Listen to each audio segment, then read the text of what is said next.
قصيدة بعنوان حاولت. تقول: حاولت أكتب قصيدة للقصيدة،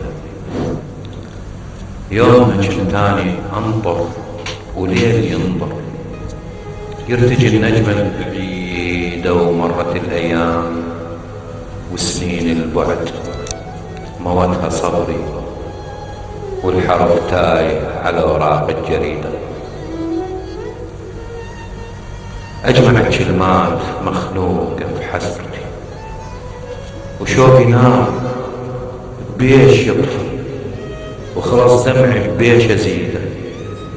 يا غربتي ويا حسرتي ويا وحشتي وحشة الفاقد وحيدة، والأمل وردات عطشانة وغصن تعبان قطعها الزمان بقسوة وسنين عنيدة.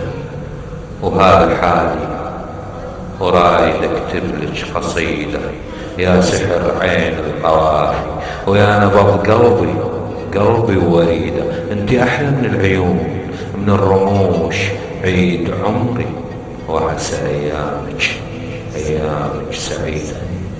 ورايد اكتب لك قصيدة وهذا اني ومثلك اني احلى ما اوصل بلكي خطوة دربي تكسر، بلكي اوصل ثاري خطواتي اماني، ثاري احلامي جزيرة تعبت ورد الحدايق، خلت الحاصود بعروق الغضا يحد اللسان، والعمر حفنة مواسم والحصاد دموع منجل ينطر جفوف اللي يحصد وماكو جاني.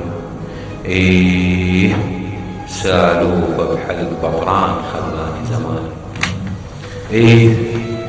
دورني الغشيم الما يصيب بغفلة اسهام رماني، وما قلت مكسور جنحي ولا شكيت ولا أعاني، ولجل عينك يا الحبيبة صارت جروحي أغاني، وبعث الطير الحمام بجنحه يزف التهاني، وبعثت وردة جميلة شالها دجلة على جفة، وباقي على الموعد أتاني.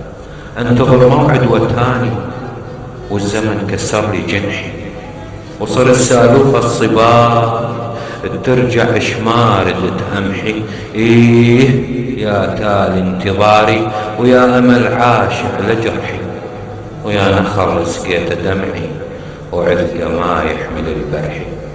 أنا مليت السوالف وادري بيها يطول شرحي، صبري صبر القاع تتنخى مطرها، العاشة سنين العطش والملح ضرها، وما رجع طير الحمام التاه ويسر بالقطع، وذبلت ورود المحبة وانتظر جيته وبطه. دروبهم صارت بعيدة وتيهت خطواتي كل، وما حويت اللي جنيته وضعوني ما ردت لهب، ويا شمسنا تذري بخيوط الذهب، رموشها في العصاري عيونها نهار وبراري، طولها عيط النخيل العانق شموس الظهاري.